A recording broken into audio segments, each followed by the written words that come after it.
কথা বলেছি, উনি একটা বয়োজ্যেষ্ঠ মানুষ, তাদের কথা এরকম হওয়া উচিত। তো যাই হোক, আপনারা গান শুনবেন, এই জন্য সময় বেশি নিয়েও যাবেন। এখানে অসংখ্য নেতা আছে যারা অনেক ভালো আলোচনা করতে জানে, কিন্তু আমরা তা করব না। তো এই পর্যায়ে আপনাদের মাঝে বক্তব্য রাখবেন আজকের এই অনুষ্ঠানের সম্মানিত প্রধান অতিথি, আমাদের গাজীপুর জেলা গণ অধিকার পরিষদের সম্মানিত সভাপতি, আমাদের এই গাজীপুর 1 আসনে যাকে বিপিনুর সাহেব ট্রাকের ড্রাইভার হিসেবে পাঠিয়েছে, সে আমাদের প্রিয় মানুষ। আর আপনারা জেনে একটু অবাক হবেন, বাংলাদেশ ডক্টর জাফরুল্লাহ চৌধুরীর উপদেষ্টা ছিলেন এবং আমাদের বাংলাদেশ মানবাধিকার কর্মী আমাদের এই পাঠান ভাই, অত্যন্ত ভালো একজন মনের মানুষ। আপনারা একটু সহযোগিতা করবেন। আসলে আপনারা ইতিপূর্বে অনেক কিছু দেখেছেন, আসলে এখানে বলার কিছু নাই। আগারতলা আর তালতলা এটা একই তলা, এগুলো আপনাদের কাছে বিবেচনা রইল। আর বিপিনুর সাহেব বাংলাদেশের জন্য, বাংলার মানুষের জন্য কতটুকু করেছে আপনারা জানেন। ওই মায়ের কথা ওই মাসির কাছে গিয়া বললে হয় না।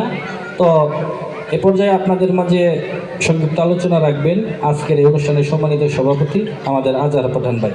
আমি আজহার পাঠান ভাইকে তার বক্তব্য রাখার জন্য আহ্বান করছি। নমস্কার। আউযুবিল্লাহি মিনাশ শাইতানির রাজিম, বিসমিল্লাহির রহমানির রহিম। শাহিন শাহ তরিকত মিশন সুজনপুরি পাক দরবার শরীফে উরস মোবারক। আজকে তৃতীয় দিন। আসলে গানের মাঝখানে কথা বলা এটা আপনাদের জন্য খুবই একটি বিরক্তকর বিষয়। তবু যেহেতু আপনাদের এখানে দাঁড়িয়েছি, একদম সংক্ষিপ্ত সময় শেষ করব। আপনাদেরকে বিরক্ত করার জন্য করজোড়ে ক্ষমা প্রার্থনা করছি। হার্ভার্ড, অক্সফোর্ড, ঢাকা বিশ্ববিদ্যালয়ে লেখাপড়া করে এই যে কথা কইল মানুষ হওয়া যায় না। কোন সময় আমরা এটা কথা জিজ্ঞাসা করলে কথার উত্তর দেন। মানুষ হতে হলে মনুষ্যত্ববোধ, বিবেক, আত্মশুদ্ধি, আত্মসংযম, পরিধি বিবেচনার লক্ষ্যে যে মানুষের তুষ্টিপুষ্ট হয়ে বিকাশিত করতে পারে সেই মানুষ। আজকে একটি পুরুষ মাহফিলে আসছি। আমি রাজনৈতিক বক্তব্য দিতে আসি নাই, আপনাদের কাছে ভোট চাইতেও আসি নাই, শুধু আপনাদের সাথে পরিচিত হওয়ার জন্য আসছি। আজকে এখানে যে গান হচ্ছে সেটা হচ্ছে লালন সঙ্গীত। আমি নিজেও লালনের খুব ভক্ত। লালন একাডেমি নিয়ে দীর্ঘদিন কাজ করছি। লালন একাডেমির আজীবন সদস্য হিসাবে আমি আজকে এখানে আসছি। আপনারা অনেকেই বলেন, যেহেতু সুযোগ পাইছি দুইটা কথা বলতে হয়। লালন কোন ধর্মের? লালনকে দেবেন্দ্রনাথ ঠাকুর প্রশ্ন করেছিলেন যে লালন তুমি কোন ধর্মের? লালন উত্তর দিয়েছিলেন, আমি সকল ধর্মেরই আপনজন। লালন সকল ধর্মের আপনজন ছিলেন। সমাজে আরেকটি বিভ্রান্ত রয়েছে লালনকে নিয়ে, যে লালনের দরবারে গাঁজা টাজা খাওয়া হয়। সম্পূর্ণ ডাহা একটা মিথ্যা কথা। লালনের সাথে গাঁজার কোনো সম্পর্ক নেই। লালনের দরবারে একজন ভক্ত ছিল, তার নাম ছিল উজ্জ্বল। তার সাথে সে কিছু অপ্রীতিকর ঘটনার পরে লালন তাকে তার দরবার থেকে পাঠিয়ে দেয়। লালনকে নিয়ে আরেকটা বিভ্রান্তকর সমাজের রয়েছে, লালন গরিব ছিলেন, দরিদ্র ছিলেন। লালন কোথায় থেকে আসলো এ বিষয়ে আমি কিছু বলতে চাই না। এই বিষয়ে অনেক লেখকে বই লিখছেন, অনেক চলচ্চিত্র রয়েছেন, ছবি রয়েছেন। 1823 সালে বিভিন্ন দেশ ভ্রমণ করে তিনি কুষ্টিয়ায় একটি আখড়া করলেন। সে জায়গায় 16 বিঘা জায়গার উপরে তার বর্তমান যে আখড়াটা, সে জায়গায় তিনি আরো 5 বিঘা জায়গা ক্রয় করছেন। তৎকালীন সময়ে লালনের 2টা ঘোড়া ছিলেন, সে ঘোড়া দিয়ে চলাফেরা করতেন। তৎকালীন সময় কাদের ঘোড়া ছিল বর্তমানে আপনারা বিচার বিশ্লেষণ করলে বুঝতে পারবেন। আর তিনি যে বিবাহ করেছিলেন, জমিদার পরিবারে, এখানকার জমিদারের মেয়েকে তিনি বিবাহ করেছিলেন। লালনের ওখানে যে একটি প্রতি বছর অনুষ্ঠান হয়, তৎকালীন সময়ে লালন শাহ সেখানে 500 থেকে 700 টাকা খরচ করতেন। ওই সময়ে লালনের 10,000 ভক্ত ছিলেন। লালন যখন মৃত্যুবরণ করেন ওই সময় 2000 টাকা ক্যাশ রেখে গেছেন। যে সময় 2000 টাকা ক্যাশ রেখে গেছেন সেই সময় স্বর্ণের ভরি 60 টাকা। আজকের সময়ে যদি কনভার্ট করা হয়, আমি এখানে বসে বসে হিসাব করলাম, প্রায় 4.5 কোটি টাকা তখন তিনি রেখে গেছেন। তা লালন কি গরিব ছিলেন?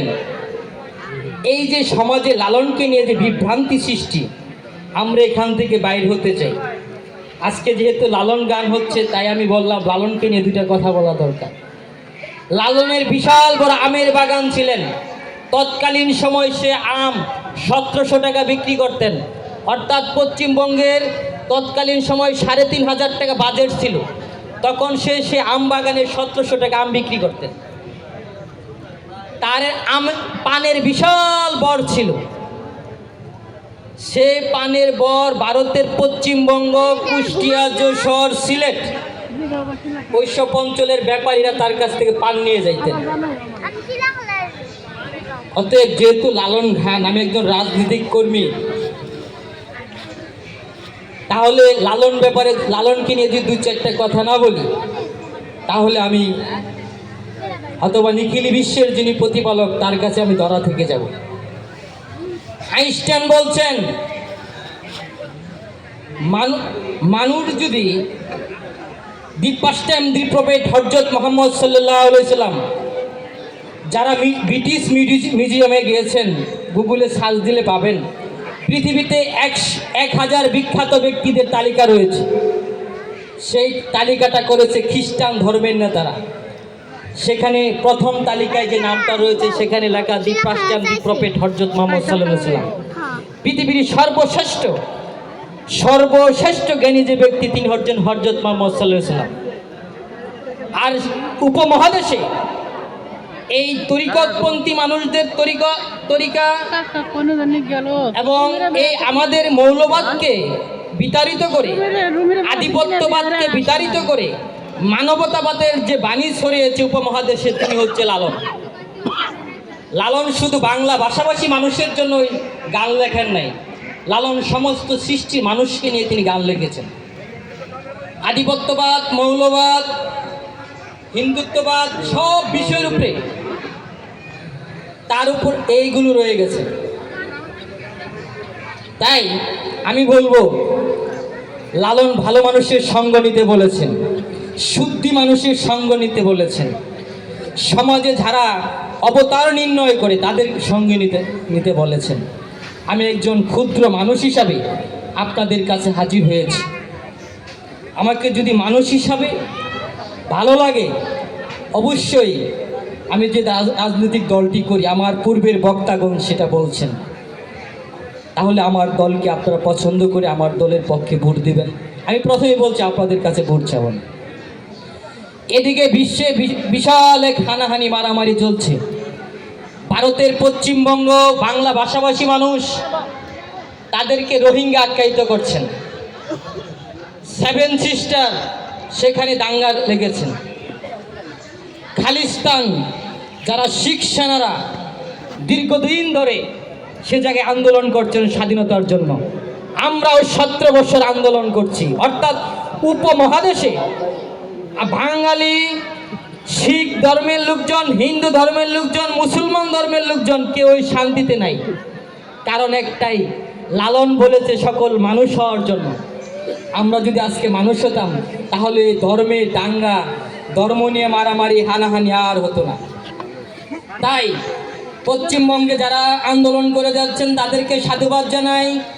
ভারতের 7 সিস্টার নিয়ে যারা স্বাধীনতা লাভের জন্য আন্দোলন করছেন তাদেরকেও সাধুবাদ জানাই। খালিস্তানের জন্য যারা আন্দোলন করে যাচ্ছেন শিখ সেনারা তাদেরকেও ধন্যবাদ জানাই, তাদেরকেও জিন্দাবাদ জানাই। আপনারা জানেন এখানে গত বছর যে প্রোগ্রামটি হওয়ার কথা ছিল আমাদের পীর সাহেব মহোদয়, সেই প্রোগ্রামটিও তিনি করতে পারেন নাই একদল উগ্রপন্থী মানুষদের জন্য। আমি সর্বোচ্চ চেষ্টা করেছি এই প্রোগ্রামটি সফল করার জন্য, প্রশাসনদেরকে সহযোগিতা করার জন্য।